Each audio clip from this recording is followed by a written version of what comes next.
नमस्कार। मैं बात कर रहा हूं आज अभिजीत गंगोपाध्याय, जो पश्चिम बंगाल के हाई कोर्ट के जज रहे हैं। उन्होंने इस्तीफा दे दिया है और आज संभवतः वो भारतीय जनता पार्टी के नेता के रूप में अपना शपथ ग्रहण लेंगे और चुनाव भी लोकसभा का लड़ेंगे।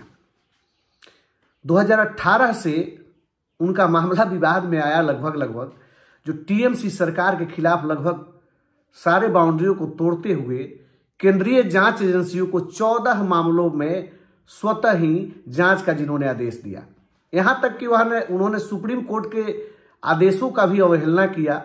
उन्होंने मीडिया में भी आकर बहुत सारी बातें कही, राजनीतिक बातें कही। ये बातें शायद आप लोगों तक पहुंची होगी, लेकिन इसमें मेरा अपना जो एंगल है, जो मैं आपके सामने रखना चाहता हूं, कि देश के संविधान के साथ क्या हो रहा है कि एक जज किसी पार्टी का समर्थक कैसे हो सकता है। पिछले 4-5 सालों से जो उस काम को कर रहा था, जो आदेश पारित कर रहा था, वो तो किसी न किसी पार्टी के प्रभाव में आके कर रहा था, किसी विचारधारा के प्रभाव से आके कर रहा था। इस तरीके से तो फेडरल सिस्टम के अंदर अस्थिरता ही पैदा होगी कि कोई भी सरकार यदि उसके समर्थक, चाहे उसके विचारों को नहीं मानने वाले जज उस कोर्ट में बैठे हों, तो वो जो आदेश पारित करेंगे वो सरकार के खिलाफ पारित करेंगे। और इस पे इन्होंने मुहर भी लगा दिया जब वो अगस्त में इनका रिटायरमेंट है और रिटायरमेंट से चंद दिनों पहले वो इस्तीफा देते हैं और इस्तीफा देने के बाद वो पार्टी ज्वाइन करते हैं। क्या देश के अन्य राज्यों में भी ऐसा ही हो रहा है? दिल्ली के अंदर तथाकथित शराब घोटाले में जिस तरीके से मनीष सिसोदिया, संजय सिंह के साथ जो हो रहा है, सत्येंद्र जैन के साथ हो रहा है, क्या इस तरह की घटनाएं वहां कुर्सी पे बैठे हुए लोग नहीं कर रहे होंगे?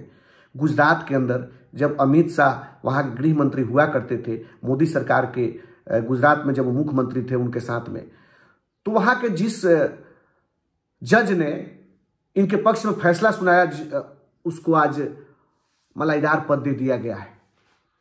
क्या देश के अलग अलग राज्यों में कुछ ऐसा ही हो रहा है क्या? उत्तर प्रदेश में भी सुनने में आया, ज्ञान वापी का मामला हो, चाहे राम मंदिर का मामला हो, इन सब पे जिन ने भी डिसीजन सुनाए उनको भारतीय जनता पार्टी में शामिल करा लिया गया। उनको कहीं ना कहीं से टिकट राज्यपाल या कहीं राज्यसभा से भेज दिया गया, चाहे कोई ना कोई बोर्ड का चेयरमैन उनको बना दिया गया।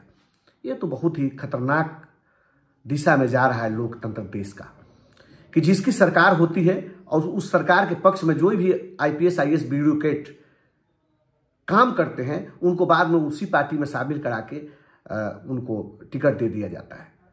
आप देखिए, हम एक मनमोहन सरकार के खिलाफ एक बार सुनने में आया था मीडिया में 2014 से पहले कि जनरल बीके सिंह सेना लेकर कूच कर गए थे कि दिल्ली की गद्दी को काबिज कर लेंगे, और जब वहां से वो आते हैं तो भारतीय जनता पार्टी से चुनाव लड़ लेते हैं और 2 टर्मों से वो मंत्री भी रहे, लोकसभा के सांसद भी रहे। सत्यपाल जी जो महाराष्ट्र के पुलिस के पद पे कार्य कर रहे थे, वहां से रिटायर्ड हुए, उनको बना दिया गया। इस तरीके से तमाम उदाहरण है। बहुत सारे जो पूर्व में सेक्रेटरी रहे हैं उनको, जैसे अभी आपने जो विदेश मंत्री देश के हैं, वो भी क्या थे, ब्यूरोक्रेट ही तो थे। वहां से उन्होंने इस्तीफा दिया, भारतीय जनता पार्टी के सरकार में राज्यसभा से सांसद बन गए और मंत्री बन गए।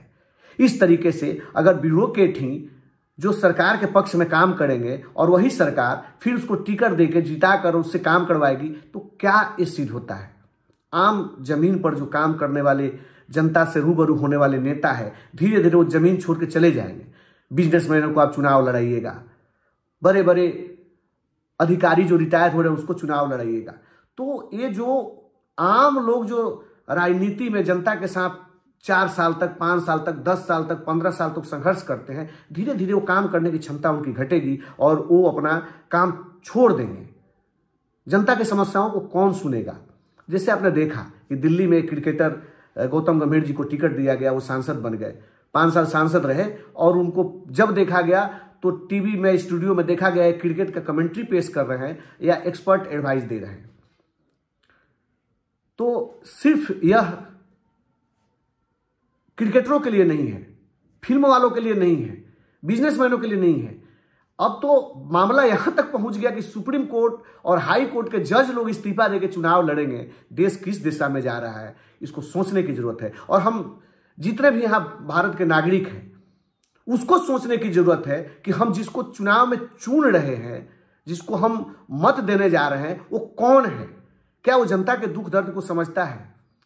10 साल तक, 15 साल तक, 20 साल तक अपने सिस्टम में वो काम करते हैं, एक पद पे काम करते हैं, उस कुर्सी के साथ वो न्याय नहीं कर पाते, वो आपके साथ क्या न्याय करेंगे? आप चले जाइए जिला मुख्यालय में, जो बैठे हुए लोग हैं वहां पे कोई फरियाद सुनने वाला नहीं है आम लोगों का। बड़े बड़े लोगों का काम पहले हो जाता है और जो आम लोग हैं उनको कोई सुनता ही नहीं है। तो इन सभी बातों को लेकर हम लोगों को सोचने की जरूरत है कि जिसको हम चुनाव में चुनने जा रहे हैं वो कौन से लोग हैं, वो कौन से लोग हैं जो हमारे दुख सुख में काम कर सकते हैं, हमारे साथ रह सकते हैं, जो हमारे साथ जुड़े रह सकते हैं। यह देश की बड़ी विडंबना होने जा रही है कि बड़े बड़े बिजनेसमैन और बड़े बड़े अधिकारी चुनाव लड़ रहे हैं और कोर्ट में फैसला सुनाने वाले जज भी। बहुत बहुत धन्यवाद। सोचिए जरूर। नमस्कार।